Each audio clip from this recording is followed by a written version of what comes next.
Arquidiócesis de la Verapaz presenta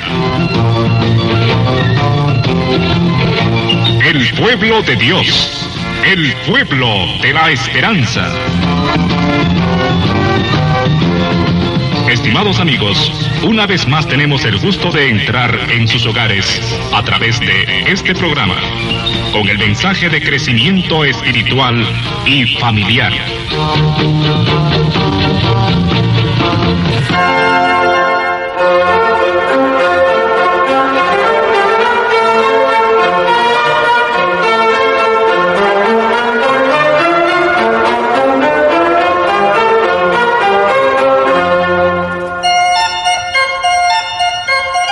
Feliz Pascua de Resurrección.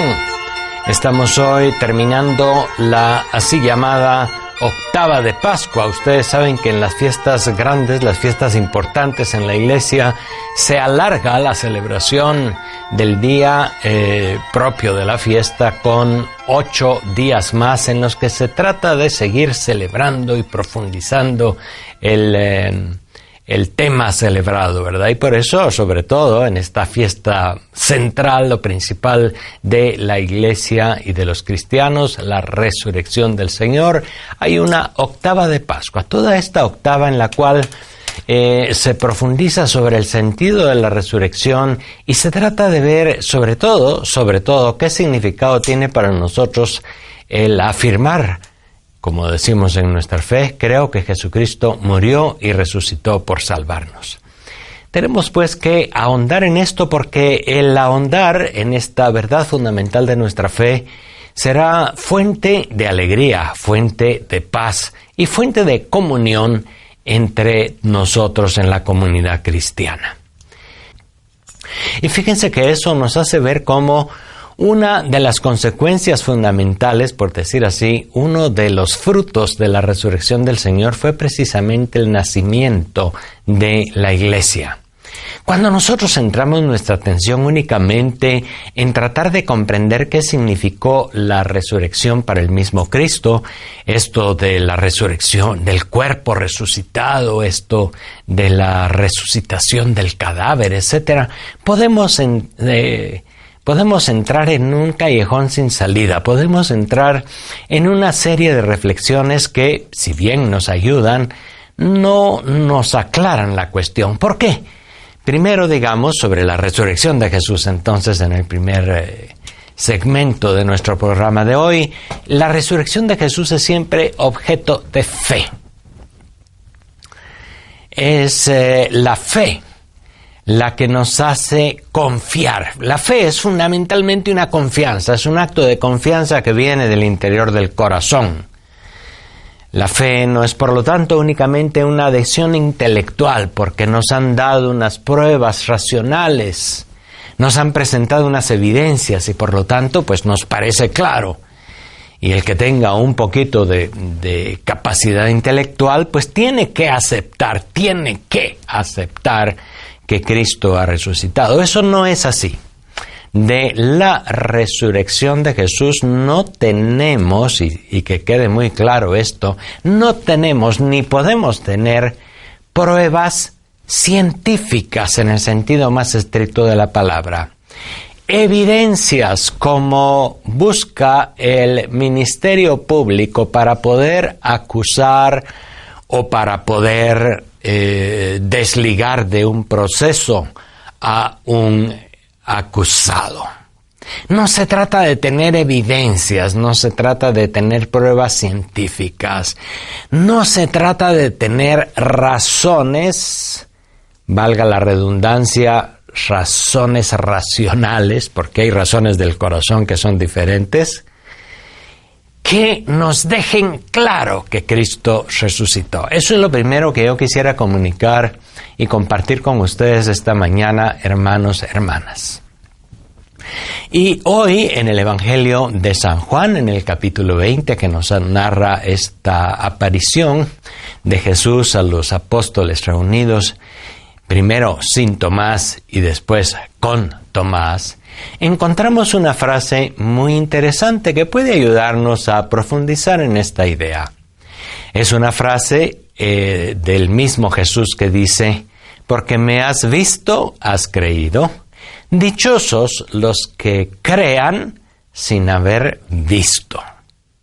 Dos verbos claves que pueden ayudarnos a entender mejor el hecho mismo de la resurrección.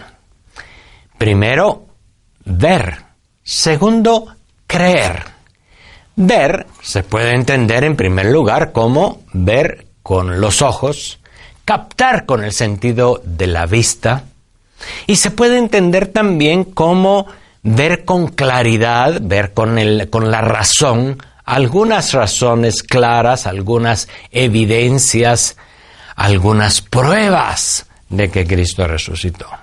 Puede entenderse así. Y eso es lo primero que nosotros entendemos cuando oímos la palabra ver. Este puede ver porque tiene ojos, porque no necesita anteojos ni siquiera, ve bien. Y este otro no ve bien, puesto que es un ciego o no tiene anteojos y tiene una mala visión. Eso es lo primero que nosotros entendemos, el ver físico o el ver con claridad racional algo. Pero en San Juan, y en general en la Sagrada Escritura, pero muy particular en San Juan, el ver también implica el ver con el corazón, podemos decir así. El ver que no es ver evidencias, el ver que no es ver razones absolutamente claras y absolutamente incuestionables. No, es el ver del corazón, es el ver con confianza. Yo puedo ver a alguien con confianza y confío en él, me fío de él. Mientras puedo ver a alguien con desconfianza y entonces no me fío de él. Uno mismo puede ver a otra persona con confianza o con desconfianza. ¿Verdad que estamos ahí en otro modo de entender la visión? Pues esa visión a la que se refiere el Evangelio de San Juan es siempre la visión del corazón. Porque me has visto, has creído. Porque del ver con la visión del corazón se da el salto a la fe, a la confianza. Incluso dice entonces Jesús, dichosos los que sin haber visto han creído. La fe es realmente un salto, la fe es la confianza que no necesita pruebas, que no necesita evidencias, sino que va a un ver con el corazón, a un ver con la confianza más profunda. Siempre me acuerdo yo de una frase que me gusta mucho de un filósofo, Antonio de Saint-Exupéry, que dice: lo esencial es invisible a los ojos, solo se ve bien con el corazón. Una frase que está en aquel famoso librito El Principito, de Antonio de Saint-Exupéry. Lo esencial es invisible a los ojos, solo se ve bien con el corazón. Y esa es la manera del ver al Cristo resucitado. No podemos ni debemos esperar pruebas científicas ni de ninguna otra naturaleza sobre la resurrección de Cristo. Pueden encontrarse signos, y los signos son los que vemos. Puede encontrarse la tumba vacía, como fue en los primeros momentos. Y unos vieron la tumba vacía y dijeron, robaron el cadáver. Otros vieron la tumba vacía y dijeron, resucitó como había dicho. El mismo hecho, el mismo signo, lo interpretaron de manera diferente unos y otros. La tumba vacía, las sábanas bien dobladitas en la tumba. Algunos vieron también un testimonio, oyeron testimonios de los otros que lo habían encontrado. Los ángeles, en fin, los ángeles que son como mensajeros, como personajes que hablan del tema. Signos, no son pruebas absolutas. Y en nuestros días hay, por ejemplo, el gran estudio y la gran admiración que causa la Santa Sábana de Turín. No sé si ustedes han visto programas de National Geographic o de Nat Gio sobre el tema de la sábana de Turín, que se supone es el sudario, la sábana en la cual el Cristo fue sepultado y en la cual se encuentran unas misteriosas grabaciones del cuerpo de un crucificado. No es una prueba evidente, es un signo sobre el que no está basada nuestra fe en la resurrección. Y que por lo tanto, si los estudios científicos sobre la sábana de Turín dijeran un día sí, es la sábana santa, con absoluta certeza, pues muy bien. Pero si un día nos dicen, miren, los estudios científicos muestran que no es una sábana del crucificado, sino que esto tiene otra explicación científica, nuestra fe no se va a venir abajo. La fe en la resurrección está más allá de pruebas y de evidencias.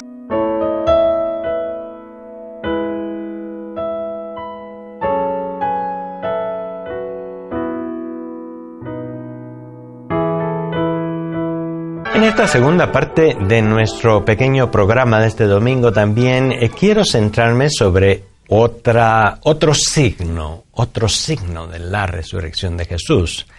Muchos dicen, miren, algo que nos hace sospechar que es cierto que Cristo resucitó, es ver esa comunidad, es ver aquellos hombres y mujeres ignorantes, pobres, perseguidos, incluso llenos de miedo, sin muchas posibilidades económicas, ni culturales, ni materiales, pero estos hombres creen con toda confianza y estos anuncian a otros y estos desafían toda clase de peligros, se enfrentan a la autoridad de los judíos que los expulsaron ya después del año 80 y 90, los expulsaron de la sinagoga. Se enfrentan sin miedo al Imperio Romano y a las cruentas y crueles persecuciones que acosaron a aquella primera comunidad, que al principio era muy pequeña. Unos cuantos meses después de la resurrección de Jesús llegarían a 100, a 150 personas, por supuesto. Esto comenzó con el grupo de los 12, con el grupo de los más pequeños que quedaron allí. Y después del anuncio hecho en Pentecostés con la fuerza del Espíritu Santo, aquello se fue dispersando por Galilea y más lejos.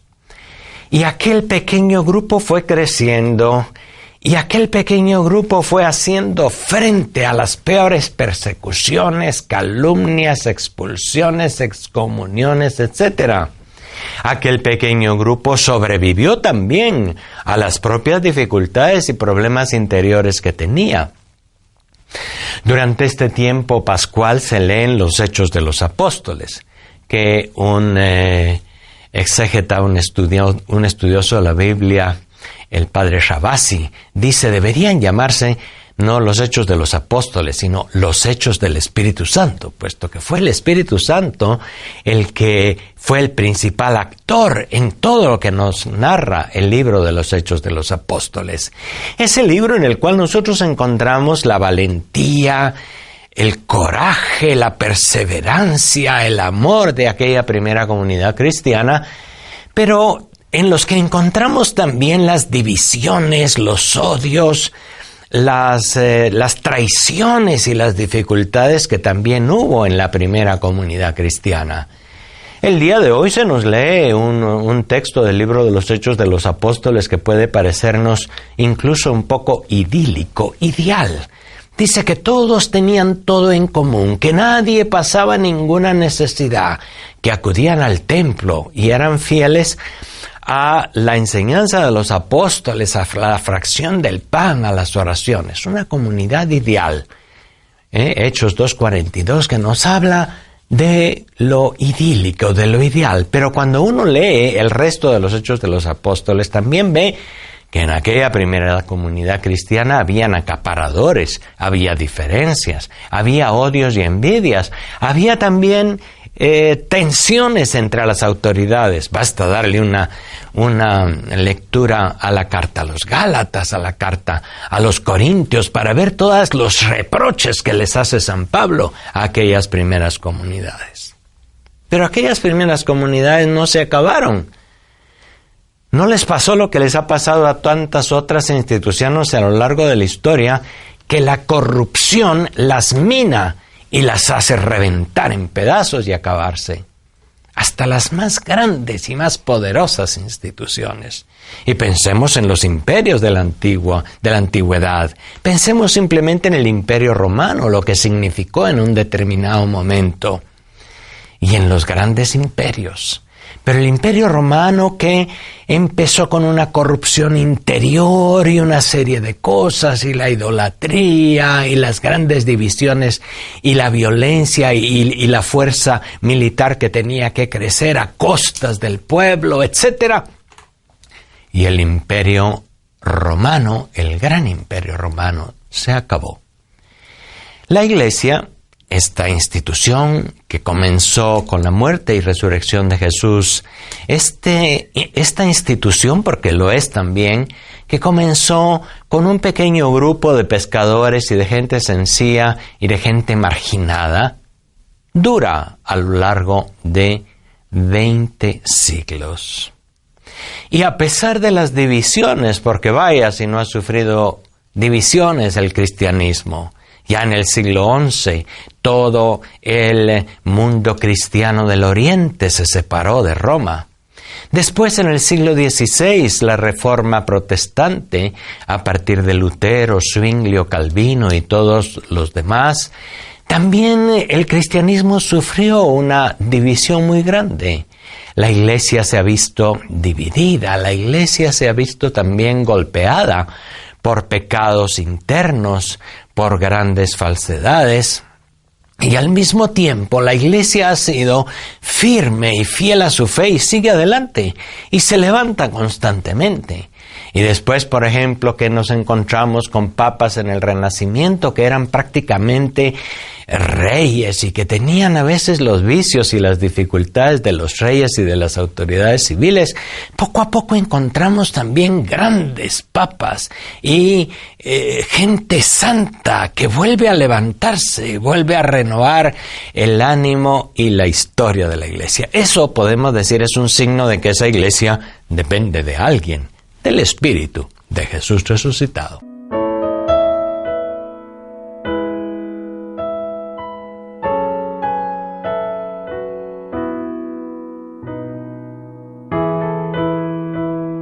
También podemos centrar nuestra atención en otro hecho muy bello, en un signo interesante, como les decía. Uno de los signos del resucitado a lo largo de estos 20 siglos de historia de la humanidad es justamente esta Iglesia, esta frágil y pequeña comunidad de unos 1.200 millones de fieles en el conjunto de la humanidad. No llega ni siquiera a la sexta parte de la humanidad, el mundo católico. Juntamente con los cristianos llegamos a unos 2.000 millones, una tercera parte de la humanidad que creemos en Cristo, y esta fe sigue adelante, y esta fe es animada también por personas creyentes con un gran sentido de Dios y con una gran convicción sobre Cristo resucitado y vivo en medio de la historia. A todos y todas, de nuevo, les deseo feliz Pascua de Resurrección.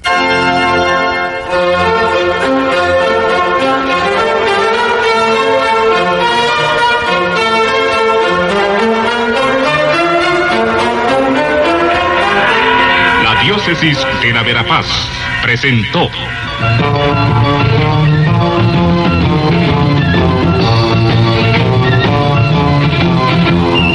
El pueblo de Dios, el pueblo de la esperanza.